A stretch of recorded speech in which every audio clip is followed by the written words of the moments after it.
Coimbatore central railway സ്റ്റേഷനിൽ Malayali nurse മരിച്ച സംഭവത്തിൽ ദുരൂഹതയെന്ന് പോലീസ്.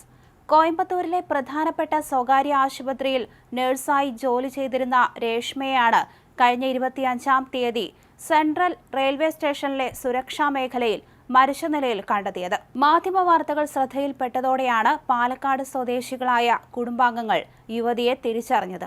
കോയമ്പത്തൂരിൽ സ്ഥിരതാമസമാക്കിയ രേഷ്മ കോയമ്പത്തൂരിലെ ഒരു സ്വകാര്യ ആശുപത്രിയിൽ നഴ്സായി ജോലി ചെയ്തു വരികയായിരുന്നുവെന്ന് പോലീസ് വ്യക്തമാക്കി. ഭർത്താവുമായി പിണങ്ങി മാതാപിതാക്കൾക്കൊപ്പമായിരുന്നു രേഷ്മ. കഴിഞ്ഞ മാസം രേഷ്മയുടെ അമ്മ മരിച്ചിരുന്നു. ഇതിന് പിന്നാലെ വലിയ രീതിയിലുള്ള മാനസിക ബുദ്ധിമുട്ട് രേഷ്മ അനുഭവിച്ചിരുന്നു. 24-ന് രേഷ്മ വീട് വിട്ടിറങ്ങി.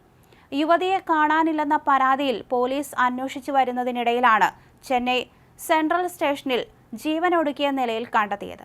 സ്റ്റേഷനിൽ ഉദ്യോഗസ്ഥർക്ക് മാത്രം പ്രവേശനമുള്ള മുറിയിലെ ഇരുമ്പുകട്ടിലിന്റെ കൈപ്പിടിയിൽ ഷോൾ കഴുത്തിൽ കെട്ടി കുരുക്കിട്ട് നിലത്തിരിക്കുന്ന നിലയിലായിരുന്നു മൃതദേഹം. കട്ടിലിന് ചുറ്റും പണം വലിച്ചെറിഞ്ഞ നിലയിലും കണ്ടെത്തിയിരുന്നു. ഫോണോ തിരിച്ചറിയൽ രേഖകളോ ഒന്നും തന്നെ മൃതദേഹത്തിന് സമീപം ഉണ്ടായിരുന്നില്ല. അതിനാൽ യുവതിയെ തിരിച്ചറിയാൻ ഏറെ വൈകി. അതേസമയം സംഭവ ദിവസം രാവിലെ കയ്യിൽ കുപ്പിവെള്ളവുമായി രേഷ്മ റെയിൽവേ സ്റ്റേഷനിലെ അതീവ സുരക്ഷിത മേഖലയിലേക്ക് നടക്കുന്നതിന്റെ CCTV ദൃശ്യങ്ങൾ പോലീസിന് ലഭിച്ചിരുന്നു. റെയിൽവേ സ്റ്റേഷനിലേക്ക് വരുമ്പോൾ യുവതിക്കൊപ്പമോ തൊട്ടു പിന്നാലെയോ ആരുമുണ്ടായിരുന്നില്ല.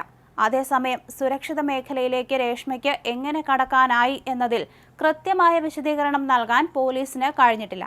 രേഷ്മയേക്കാൾ ഉയരക്കുറവുള്ള കട്ടിൽ പിടിയിൽ ഷോൾ കുരുക്കിയ നിലയിലാണ് മൃതദേഹം കണ്ടെത്തിയത്. സംഭവത്തിൽ അന്വേഷണം നടക്കുന്നുണ്ടെന്ന് പോലീസ് വ്യക്തമാക്കി.